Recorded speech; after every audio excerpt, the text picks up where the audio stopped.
This empty lot in North Houston has a story to tell because it's where a Houston firefighter died. What's the emergency? Emergency, the house is on fire, please. Somebody's in the house. Where's the patient at?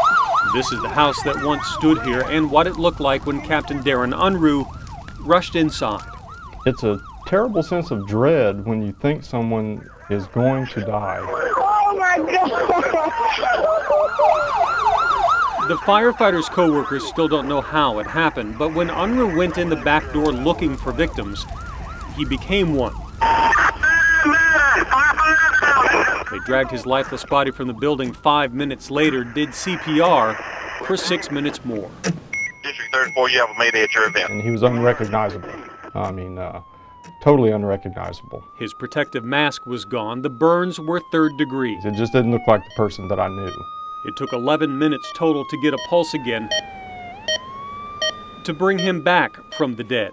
Then doctors kept him in a coma for 5 long weeks. It was a horrible sight. Given the burns to his face, his scorched lungs, and those 11 minutes dead, his wife didn't know how much of her husband would ever wake up. There was a fear of, him being brain damaged. I was terrified of that. How are you still here? Yeah. We don't know? The grace of God. It is a darn good question. And why am I still here? But this is Darin Unruh today. It's been 2.5 long years. Taking it one day at a time. Skin grafts to rebuild his eyelids, a cornea transplant for a damaged left eye, months in a protective mask, months of pain, and at least a few days of not wanting to live at all. It's difficult being burned. It's hell. It's hell being burned. And I remember not wanting to be here. And I remember sitting on my bed thinking, Darin, you can't quit. You have to keep on pushing. You have to. But his survival isn't the only reason we're sharing his story.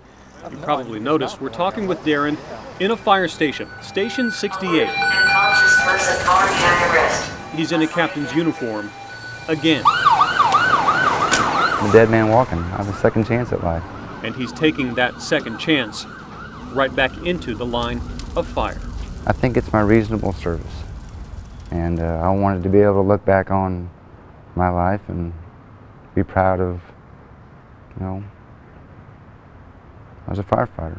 I think this is who you are. I think this job is who you are. There's something else you should know about this street where Darin Unruh almost died. When he decided to come back to be a firefighter again, the very first call he got was on this very same street, just a few doors down. And I said, Lord, what are you trying to tell me? Same street. Same street.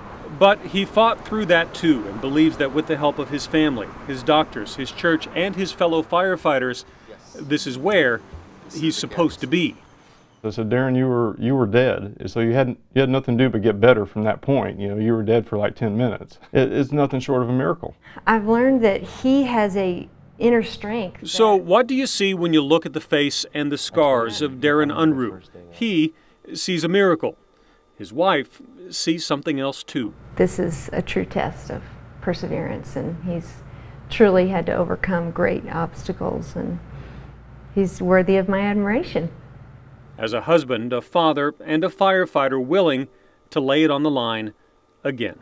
I definitely believe that is part of my reasonable service. Definitely part of my reasonable service. We have everybody accounted for. It's a thankless job, but it's an awesome job. In Southwest Houston, Kevin Reece, KHOU 11 News.